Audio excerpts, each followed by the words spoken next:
நீர் மேலாண்மைக்கு 1 லட்சம் கோடி ஒதுக்கீடு செய்யுங்கள். ஏதேதோ திட்டத்திற்கு நீங்கள் ஒதுக்கீடு செய்கிறீங்களே காசு, நிதிய.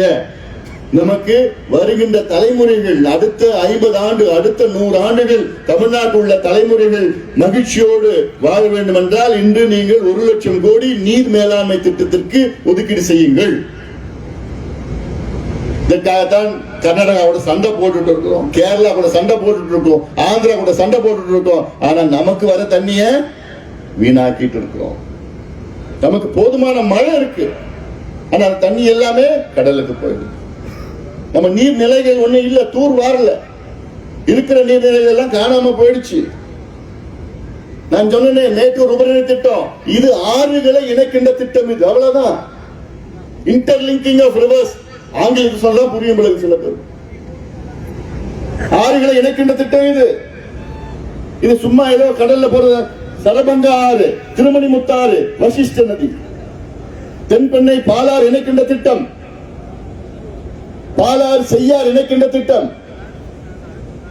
காவிரி குண்டார் இணைக்கின்ற திட்டம். காவிரி கரூர்ல காவிரி அங்க ஒரு காவார் மூலமா போயிட்டு அது வெள்ளாறுன்னு இருக்கு புதுக்கோட்டையில், அதுல இணைச்சு பிறகு அங்க இருந்து ராமநாதபுரத்துல வைகை ஆறு இருக்கு, வைகை ஆற்றை இணைச்சு அந்த வைகை ஆற்றுல இருந்து குண்டார் விருதுநகர் மாவட்டத்தில் இருக்கு, குண்டாரை இணைக்கிற திட்டம். தாமிரபரணி, நம்பியாறு, கோரையாறு, எலுமிச்சாறு, இதெல்லாம் இணைக்கின்ற திட்டம். இதுல முதலீடு பண்ணுங்க, இதுல காசை போடுங்க. தேவையில்லாம எதுக்கு காசை போட்டுட்டு இருக்கீங்க? கடந்த காலத்துல எல்லாம் பார்த்தோம். 60 ஆண்டு காலம் திராவிட கட்சிகள் தமிழ்நாட்டை ஆண்டார்கள்.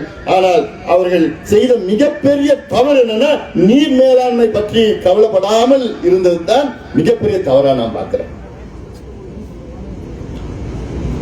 எத்தனை லட்சம், எத்தனை ஆயிரம் கோடி என்னென்னமோ இந்த திட்டம் அந்த திட்டம், இதுல போடுங்கய்யா.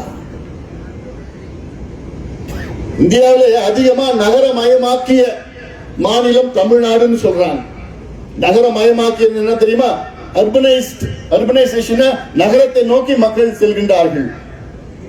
தமிழ்நாட்டில் 55 விழுக்காடு மக்கள் இன்று நகரத்தை நோக்கி சென்று விட்டார்கள். ஒரு அதிகாரி என்கிட்ட பெருமையா பேசினார், ஒரு IAS அதிகாரி. Tamil Nadu is the most urbanised state in India அப்படின்னு பெருமையா பேசினாரு. முடியாது. இது அரசினுடைய தோல்வி, இது பெருமை கிடையாது. அரசு தோல்வி அடைந்து விட்டது. அடுத்தடுத்த அரசுகள் தோல்வி அடைந்து விட்டது. ஒருவர் எங்க வாழணும்? அவங்க சொந்த மண்ணில் வாழணும், சுயமரியாதை வாழணும்.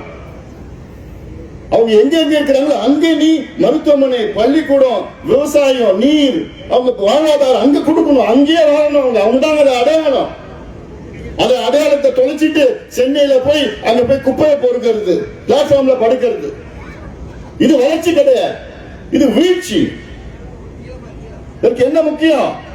தண்ணி வேணும். தண்ணி இருக்குதுயா, தண்ணி இருக்குது. ஆனா